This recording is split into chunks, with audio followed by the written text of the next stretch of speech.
Hello mga kabida, ito ang inyong gadiwa, ang pabida, bida-bida. At ibibida ko ngayon sa inyo ang aming weekend escapade sa Anzio, Lavinia at Nettuno. Dahil nga atin kami ng kasal ay sinamantala na namin ang pagkakataon at kami ay nag-long weekend na para din naman makapasyal, makarelax at mapasyalan din ang kanyang kamag-anak ni Amorucho. Ayan. Dito kami ngayon sa Villa Sarsina, mag-i-stay ng 4 days. Ayan, ang ganda. Napakaganda ng lugar na to at napaka-modern. Noong gabi ay nag-dinner na kami kaagad sa kanyang mga pinsan at nagpunta kami sa anak niya. Kanyang pinsan na si Rita sa Lavino. Si Ricardo ang kanyang anak. Sila Rita ay nakatira sa Anzio. Tapos kinabukasan, nagpunta kami sa Nettuno para pasyalan ng kanyang pamangkin na si Roxy at ang kanyang pamilya. Ayan, nagdala kami na regalo sa kanyang anak na gustong-gusto naman, sombrero at bag, bagong suot. Ayan ang bata. Nakakatuwa si Ludovica.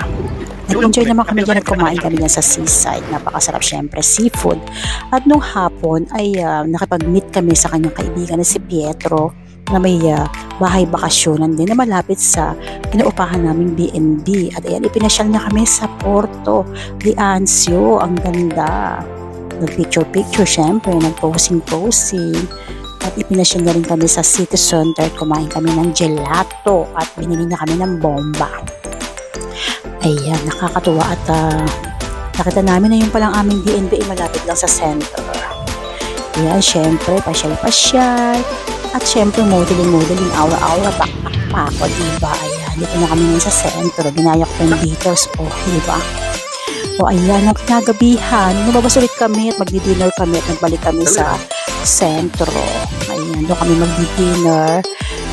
Sige, pasyal-pasyal. Napakaraming tao. Sa gabi ng bukas ang mga negosyo at ang mga restaurant. Pero, sus ko po, hindi kami nakapagpaprinotata kaya punong-puno at kumain na lang kami sa plaza. Ayan, may mga night market.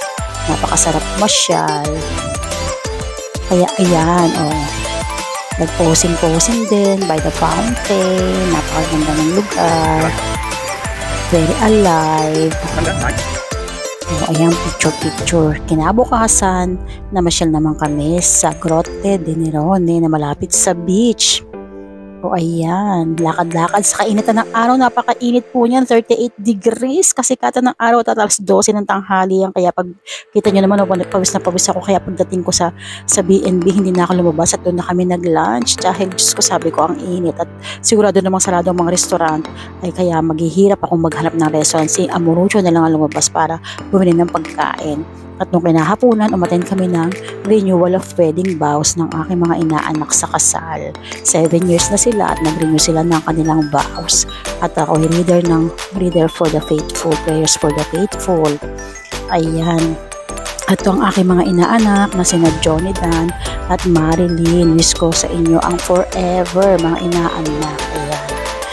Sila. Ayan, napakasaya naman doon. At doon kami nagkainan. And then, nung apat na araw, ayan, pauwi na kami. Pero dumaan muna kami sa Basilica ng Santa Teresa di Gesù Bambino. Napakaganda dyan. Ayan na, ngayon, uwi na kami. Babush!